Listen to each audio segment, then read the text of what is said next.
Anak berisiko 4 kali alami gangguan pernapasan jika orang tua perokok. Dampak merokok tidak hanya dirasakan oleh perokok saja, melainkan juga orang-orang di sekitarnya.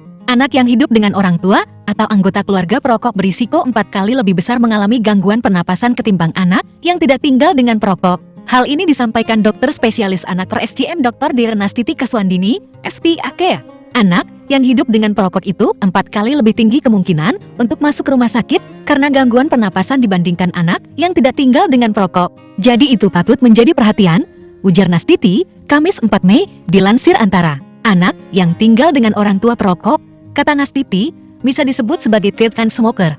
Meski orang tua tidak pernah merokok di depan anak, penelitian menunjukkan partikel-partikel dari asap rokok bisa menempel di meja, sofa, hingga dinding tembok. Hal yang sama juga berlaku dengan rokok elektrik atau vapor, dan itu sama bahaya asapnya. Pencetus asma bukan hanya asap rokok saja, melainkan juga paparan alergen udara lainnya seperti debu, udara dingin, dan paparan asap lainnya. Hal-hal tersebut bisa menjadi pencetus asma pada anak kambuh atau tambah parah.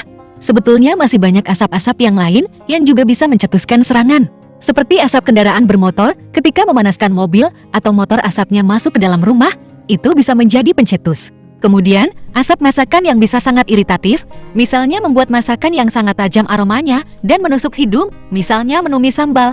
Jelas Nastiti, penanganan asma pada anak harus benar bintang. Dokter spesialis pulmonologi lulusan FKL ini kemudian mengatakan, anak dengan asma harus bisa ditangani dengan benar. Serangan asma yang berat dengan kondisi sesak napas hingga penurunan kesadaran akan bisa mengancam jiwa. Hal ini, meskipun angka kematian asma pada anak masih lebih rendah dibandingkan dengan penyebab kematian lainnya seperti pneumonia dan infeksi pernapasan lainnya. Penanganan yang tidak benar, kata Nastiti, juga bisa memengaruhi kualitas hidup anak sehingga tidak sebaik anak-anak normal lainnya. Karena, kalau misalnya asmanya tidak tertangani, anak asma jadi takut berolahraga karena berolahraga bisa menyebabkan serangan misalnya.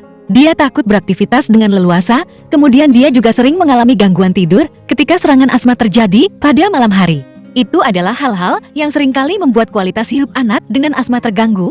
Jelasnya, terima kasih sudah menyaksikan video ini. Mohon maaf jika ada kesalahan kata, semoga bermanfaat.